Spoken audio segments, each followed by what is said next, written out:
Saudi അറേബ്യയിൽ bus സർവീസുകൾ ഉപയോഗിക്കുന്നവരുടെ എണ്ണത്തിൽ വർധന. 8 ലക്ഷത്തിലധികം ആളുകളാണ് സേവനങ്ങൾ ഉപയോഗിച്ചത്. കഴിഞ്ഞ വർഷം അവസാന പാദത്തിലേതാണ് കണക്ക്. സൗദിയിലെ പ്രധാന പൊതുഗതാഗത സംവിധാനമാണ് ബസ് സർവീസുകൾ. പബ്ലിക് ട്രാൻസ്പോർട്ട് അതോറിറ്റിയുടെ കീഴിലാണ് സംവിധാനം. സാധാരണക്കാർ യാത്രക്കായി കൂടുതലായും ഉപയോഗിക്കുന്നത് ബസ് സേവനങ്ങളാണ്. നഗരങ്ങൾക്കകത്തും നഗരങ്ങൾ തമ്മിലും ശക്തമായ ബസ് ശൃംഖലയാണ് നിലവിലുള്ളത്. Riyadh, Jeddah, Mecca, Medina, Dammam, Abha, Tabuk തുടങ്ങിയ നഗരങ്ങൾ തമ്മിൽ സർവീസുകളുണ്ട്. ദൂരയാത്രക്കായി നിരവധി പേരാണ് സേവനങ്ങളെ ആശ്രയിക്കുന്നത്. കഴിഞ്ഞ വർഷം 4-ാം പാദത്തിൽ മാത്രം രാജ്യത്ത് ബസ് സേവനം ഉപയോഗിച്ചത് 8,84,000-ലധികം യാത്രക്കാരാണ്. കഴിഞ്ഞ വർഷം ഒക്ടോബർ മുതൽ നവംബർ വരെ മാത്രമുള്ള കണക്കുകളാണിത്. ഈ കാലയളവിലാകെ 43,200-ലധികം ബസ് സർവീസുകളാണ് നടത്തിയത്. ഏറ്റവും കൂടുതൽ യാത്രക്കാർ മക്കയിലാണ്.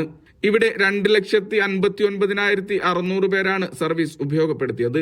1,98,400 യാത്രക്കാരുമായി റിയാദാണ് തൊട്ടുപിറകിൽ. കിഴക്കൻ പ്രവിശ്യ, മദീന, അസീർ എന്നിവിടങ്ങളിലും നിരവധി പേർ സേവനം ഉപയോഗപ്പെടുത്തി. പൊതുഗതാഗത സംവിധാനം മെച്ചപ്പെടുത്തുന്നതിന്റെ ഭാഗമായി നിരവധി സംവിധാനങ്ങളാണ് നിലവിൽ രാജ്യത്ത് നടപ്പാക്കുന്നത്. Vishal Cherpulassery, media 1, Riyadh.